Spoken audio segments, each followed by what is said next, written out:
नमस्कार to everyone. ये आज का हमारा जो वेबिनार है वो पंचांग के ऊपर होता है।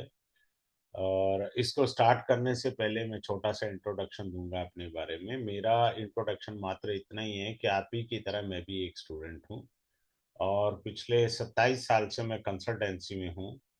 2020 के बाद मैंने पढ़ाना शुरू किया है और अपना जो भी कंसल्टेंसी का एक्सपीरियंस होता है वो मैं क्लास में रिवील करता हूँ सो डेट आपको उसका बेनिफिट मिले ताकि आप आगे बढ़ सकें। दूसरा ये है कि हमेशा मेरे को ग्रुप और बैच में उतना ही बड़ा बनाता हूँ जिससे मैं सभी स्टूडेंट से बात कर सकूं। अगर मैं बात नहीं कर सकता तो उतना बड़ा बैच नहीं बनाता। मैं लिमिटेड स्टूडेंट के साथ ही इंटरेक्ट होना पसंद करता हूँ।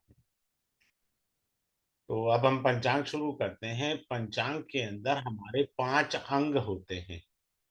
पंचांग में हमारे 5 अंग होते हैं। तिथि होता है, योग होता है, करण है, वार है। इसको पंचांग कहते हैं। 5 अंग होते हैं। जब आप कुंडली बनाते हैं कंप्यूटराइज, उसमें अवखाड़ा चक्र होता है। अवखाड़ा चक्र जो होता है वो उसके अंदर हमारी डिटेल आती है। पंचांग की अवखाड़ा चक्र में पंचांग की डिटेल आती है। तो अवखाड़ा चक्र हमारे जीवन के बारे में बहुत डिटेल से बताता है। फॉर एग्जाम्पल हम स्टार्ट करते हैं तिथि से कि आप किस तिथि को पैदा हुए। ठीक है। आ, सारा कुछ डिटेल में बताया जाएगा। इसके अंदर 5 दिन लगेंगे मुझे इस पंचांग को डिटेल में पढ़ाने में। इसके साथ मेरे को एक विशेष गिफ्ट भी देना है जिसको मैंने रिवील नहीं किया था। वो है राशि चिन्ह का एक्सप्लेनेशन। जो राशि की फोटो होती है उसका क्या मीनिंग है। वो बहुत इंपॉर्टेंट रोल अदा करती है राशि का फोटो। उसका मीनिंग मालूम ही नहीं है लोगों को। वो बहुत बड़ा रोल है। अब हम तिथि पे चलते हैं। कोई आदमी रिक्ता तिथि पे पैदा हुआ है, चतुर्थी, नवमी, चतुर्दशी, तो रिक्ता तिथि है। उसका जन्म भगवान श्री राम जो हैं वो रिक्ता तिथि पर पैदा हुए थे भगवान श्री राम। अब उनका जीवन देख लीजिए कितना संघर्षमय रहा है। ये अवाखाड़ा चक्र के बाह्य स्वरूप में बता दिया उसने कि आपका जीवन कैसा जाएगा। अब आप हम कुंडली को खंगालते फिरते हैं और ग्रहों को टटोलते फिरते हैं। हमको एक झलक तो मिल ही गई है तिथि से। अगर आप रिक्ता तिथि को पैदा हुए हैं तो सिंपल सा रोल याद रखिए कि पूजा पाठ जब तक आपको जीवन में सहायता दे सकती है, क्योंकि आप जिस तिथि को पैदा हुए। सिंपल सी बात है। लेकिन अगर कोई नहीं पैदा हुआ तो उसके लिए रिक्ता तिथि के क्या मीनिंग है वो भी तो समझाने हैं ना। आप रिक्ता तिथि पर किसी भी एस्ट्रोलॉजर ने आपसे कहा है इस मंत्र का जाप करें। आप रिक्ता तिथि पर जाप करेंगे तो आपको विशेष लाभ आएगा, क्योंकि रिक्ता तिथि जप तप के लिए बहुत अच्छी है, ये याद रखें। नंबर 2, रिक्ता तिथि को कोई भी रेमेडी स्टार्ट ना करें, वो रेमेडी फ्रूटफुल नहीं रहेगी। रिक्ता तिथि पर हमको रेमेडी नहीं करना है start. Nothing positive is to be started out on the rikta tithi. ये बात आप समझ लीजिए। आप चाहते हो मेरा जप तप पूजा पाठ सफल हो तो चेक करिए जिस दिन शनिवार हो और उस दिन रिक्ता तिथि भी हो। यानी चतुर्थी तिथि हो और शनिवार हो, नवमी तिथि हो या शनिवार हो, साथ में शनिवार भी चाहिए। चतुर्दशी तिथि हो, साथ में शनिवार हो। तब आप कोई भी जप तप दान पुण्य करते हैं वो फलित होता है। ऐसा शास्त्र सम्मत है। बात खत्म। सिंपल सी बात थी। हमारे को अपना कोई ऐसा बड़ा रोल नहीं है। बाकी तिथियों के बारे में भी हम क्लास में पढ़ेंगे। चूंकि रिक्ता तिथि एक पीड़ादायक तिथि है तो मैंने कहा इसके बारे में पहले चर्चा कर लेते हैं हम लोग और इसको समझ लेते हैं। तो रिक्ता तिथि पर आपने विशेष ध्यान देना है। रिक्ता तिथि वाले का सिर्फ परमात्मा सहाय होता है और कोई सहाय वाली बात नहीं।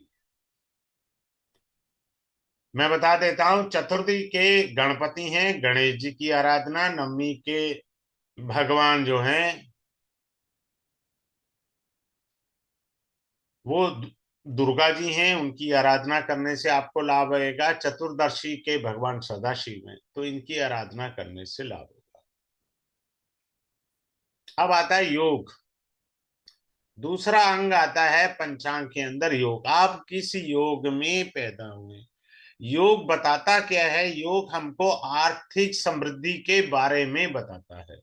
क्या हम जीवन में आर्थिक समृद्धि पाएंगे, या जीवन में हम तरक्की पाएंगे, या हमारा नेम फेम होगा, ये हमको योग बताता है। क्लियर है? अब आपके अवाखाड़ा चक्र में योग लिखे होंगे, तो मैं एक योग की व्याख्या कर देता हूं। जैसे फॉर एग्जाम्पल वृद्धि योग। कोई भी बच्चा वृद्धि योग में पैदा होता है तो उसके परिवार में तरक्की निश्चित हो जाती है उसके पैदा होते ही, क्योंकि वो वृद्धि योग में लाया है, जन्म उसने जन्म लिया है। फैमिली की प्रॉपर्टी बन सकती है, संपत्ति बन सकती है, कुछ भी चीज, गाड़ी आ जाए आपके पास। ऐसा जातक जो होता है अपनी बुद्धि विवेक से सभी प्रॉब्लम्स को सॉल्व कर लेता है।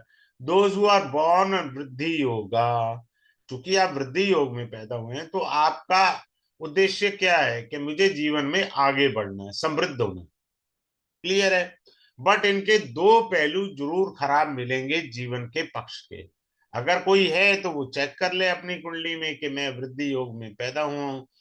बचपन में उनको हेल्थ इशू स्ट्रगल रहेगा, और वृद्धावस्था में भी उनको कष्ट आएगा। बाल्यकाल में और वृद्धावस्था में इनको कष्ट आना तय है, अगर आप जो है वृद्धि योग में पैदा हुए। सिंपल सी बात है। अब एक और योग ले लेते हैं। सपोज कोई व्यातिपात योग में पैदा हुआ है। व्यातिपात योग क्या होता है उसको आप समझ लीजिए। ऐसे लोग करेज में विश्वास करते हैं, साहस के बूते पर आगे बढ़ेंगे। इनके जीवन का जो उद्देश्य है वो करेज है, साहस है। हर परिस्थिति में ये जूझ लेते हैं, अपने जुझारूपन से जीवन को जिएंगे, हार नहीं मानेंगे, निडर होकर के जिएंगे। तो आप देखिए क्या आप व्यातिपात योग में पैदा हुए हैं, तो व्यातिपात योग का आपको ये समझना है, सिंपल सा कॉन्सेप्ट। वैसे तो सारे पढ़ाए जाएंगे डिटेल में, अभी तो मैं यहाँ थोड़ी सी ब्रीफिंग दे रहा हूँ आपको। अब करण भी बताता है हमारे जीवन के पहलू में बहुत कुछ, लाइफ के बारे में व्याख्या देता है करण। ये तीसरा पक्ष है। पहला था तिथि, ठीक है, पहला पक्ष हमारा था तिथि का, दूसरा पक्ष था हमारा योग का। अब तीसरा पक्ष आता है करण। करण हमें क्या बताएगा जीवन में आगे बढ़ने के लिए? करण बताता है कि हमारे जीवन में परिवर्तन, जैसे भव करण है, मान लीजिए आप चेक कर लीजिए, अगर किसी का भव करण में जन्म है, आप अपना चेक करिए, अगर आप भव करण में पैदा हुए हैं, तो जब तक इनमें परिवर्तन नहीं आता जीवन में, ये उदास हो जाते हैं। परिवर्तन आना कंपलसरी है इनके लिए, चाहे वो कैरियर है या जो जीवन शैली ये जीते हैं, उसमें चेंज चाहिए होता है। भव करण में जो जातक पैदा होते हैं, जब तक कार्य की सिद्धि नहीं हो जाए, तब तक जो है भव करण वाले जुझारूपन से जीते रहेंगे। भव करण वाले जुझारूपन से जीते रहेंगे। तो भव करण वाले को जीवन में क्या करना है? सिंपल सी बात है, अपना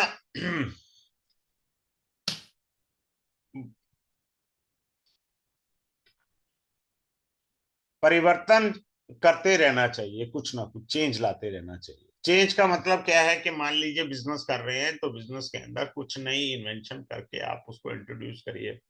आप जॉब करते हैं तो जॉब के अंदर कुछ नई चीजें, अपना इन्वेंशन ऐड ऑन करके, ताकि आपको ये लगे कि थका हुआ मैं जॉब नहीं कर रहा या थका हुआ बिजनेस नहीं कर रहा, इन्वेंशन करके कुछ नया इंट्रोड्यूस कीजिए, so that you can go ahead in your life. अगर आप चेंज नहीं करेंगे भव करण वाले, तो जीवन में आगे नहीं बढ़ पाएंगे, स्ट्रक सा महसूस करेंगे, हो सकता है कि उसको ड्रॉप आउट कर दे। तो भव करण में ये आपको ध्यान रखना है। इसके बाद आता है वार, आता है। आप किस वार को पैदा हुए हैं,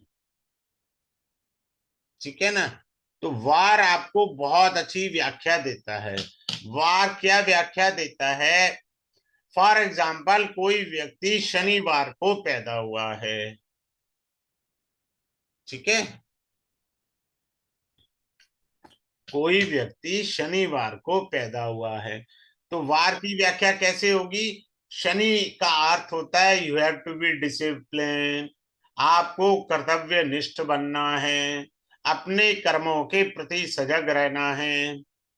समझ में आया? तो वार का अपना बड़ा महत्व है। वार को हम कई तरीकों से देख सकते हैं। जिस वार को आप पैदा हुए हैं, क्या उसका स्वामी आपकी कुंडली में 6 8 12 में बैठा है? बस यही देख लो। बैठा है तो भैया बल्ले बल्ले, फिर तो आपका संघर्ष बढ़ गया। वार का स्वामी खराब नहीं होना चाहिए, जिस वार को आप पैदा हुए हैं।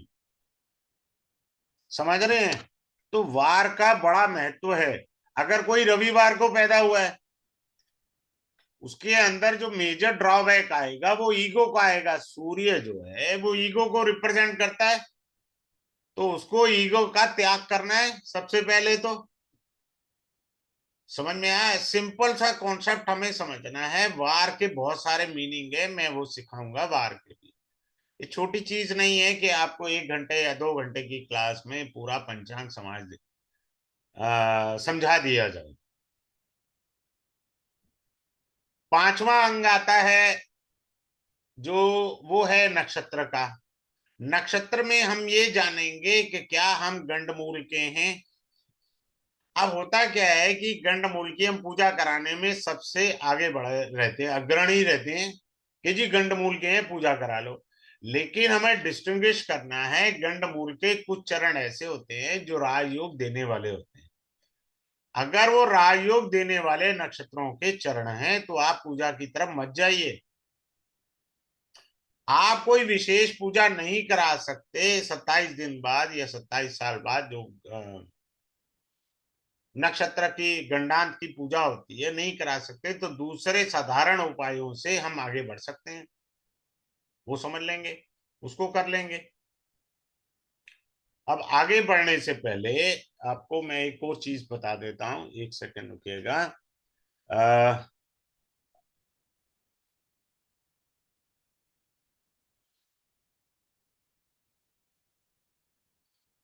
ये हमारा बैच जो स्टार्ट होगा वो अपकमिंग फ्राइडे को स्टार्ट होगा। अभी जो फ्राइडे आएगा उस फ्राइडे को ये बैच हमारा स्टार्ट होगा। फ्राइडे को तारीख रहेगी 12 दिसंबर, 12/12/2025 को ये हमारा स्टार्ट होगा। टाइम रहेगा 4:30 PM। Classes will be all alternative day.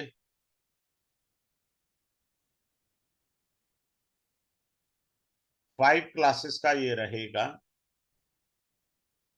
और फी इसका 1999 रहेगा। आप स्क्रीनशॉट लेना चाहते हैं ले सकते हैं, अपनी सीट रिजर्व करा सकते हैं। तो ये सब है, सिंपल सा है, मैंने ये कहा है, ठीक है। हमारा क्लास 12 को स्टार्ट होगा, फ्राइडे को 4:30। ऑल्टरनेटिव डेज पे क्लास 5 क्लासेस करेगा। और फी रहेगा 1999। इसके अंदर मैं एक जो गिफ्ट दूंगा वो राशि चिन्ह है। राशि चिन्ह को समझना भी बहुत जरूरी है। अब हमने राशि चिन्ह से आप भविष्यवाणी भी कर सकते हैं, ऐसा नहीं है कि बेकार है सर, इसका हमें यूज क्या करना है। लेट एज्यूम कि किसी का वृश्चिक राशि है। अब वृश्चिक राशि का राशि में चिन्ह कौन सा है? बिच्छू का। तो ऐसे लोग अंधेरे में रहते हैं, मतलब छिपने वाली बात करते हैं। वो कुछ ना कुछ छुपाएंगे अपनी चीजें। क्लियर है? उनको एग्जामिनेशन करने का बड़ा ध्यान रहेगा, गहराई में जाने का।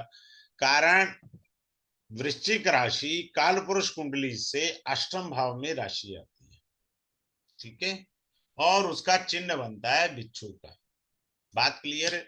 बिच्छू बहुत प्रोटेक्टिव होता है अपने को लेकर के। तो जो बिच्छू की एक्टिविटीज हैं वही एक्टिविटीज आपके अंदर भी आएंगी। क्योंकि वो आपका राशि चिन्ह है। पहला पॉइंट हो गया। इसको मैं चार्ट के अकॉर्डिंग भी बताया जा सकता है, लेकिन उसमें जाने की जरूरत नहीं है। आप देख लीजिए आपकी कुंडली में वृश्चिक राशि का चिन्ह कहाँ पर आ रहा है। आपके तीसरे भाव में आ रहा है, पांचवें में आ रहा है, तो उस हिसाब से आप समझ सकते हैं। ठीक है ना। तो चंद्रमा से हम मूल लेंगे कि जातक के गुण धर्म हमें जानने हैं। वृश्चिक राशि वाले आध्यात्मिक अगर जुड़ते हैं, भगवान से जुड़ते हैं, तो उन्हें लाभ होगा। मैं ये नहीं कह रहा हूं लंबी चौड़ा अध्यात्म में जुड़ जाइए। मात्र एक पेज, चाहे रामायण का है, गीता का है, कोई भी धार्मिक ग्रंथ है, उसका एक पेज पढ़िए।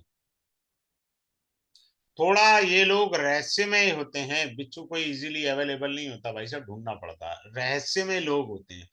आपको जो वृश्चिक राशि है, उसका जो चिन्ह बिच्छू है, वो आप उनको अगर जानना चाहेंगे तो जानने में थोड़ा दिक्कत सी महसूस होगी, क्योंकि वो आपके सामने एक रहस्य प्रस्तुत कर देते हैं। हाँ, इनके अंदर थोड़ा सा इमोशंस होता है, इमोशनल अटैचमेंट आता है। क्यों ऐसे मैंने कहा इमोशनल अटैचमेंट आता है? कारण इस राशि चिन्ह में चंद्र महाराज नीच के होते हैं। जब हम राशि चिन्ह पढ़ रहे हैं ना, तो उसकी बारीकियां और हर कॉर्नर हमें पता होने चाहिए। अगर सारे कॉर्नर पता होंगे तभी हम राशि की व्याख्या कर सकते हैं, अन्यथा हमारा दृष्टिकोण गलत हो जाएगा। ठीक है ना। अब आते हैं कि ये लोग दृढ़ निश्चयी होते हैं, अपने कार्य को रहस्यमय ढंग से गुप्त रखते हुए करते हैं। ये भी इनकी एक कला है। समझ रहे हैं आप? और दूसरा, खोजी होते हैं। कुछ ना कुछ खोजना है, क्योंकि अष्टम भाव गहराई का होता है हमारी कुंडली के अंदर, जहां हमारी वृश्चिक राशि आती है। तो ये गहराई में उतरने का प्रयास करते हैं और अपनी चीजों को पाने का प्रयास करते हैं। ठीक है। तो हम लोग इसको स्टार्ट करेंगे फ्राइडे से अपकमिंग। मैं ज्यादा डिटेल में नहीं जाना चाहूंगा। क्लास के अंदर आप आइए, आप मेरे साथ डिस्कस करिए अपना फैमिली के अंदर जिन जो भी जिस योग में पैदा हुए हैं, आप आइए मेरे से डिस्कस करिए। अच्छे से मैं व्याख्या देने का प्रयास भी करूंगा, फ्री हैंड है। तो आप जुड़े मेरे साथ, उसके लिए धन्यवाद। Thanks a lot. Have a nice day.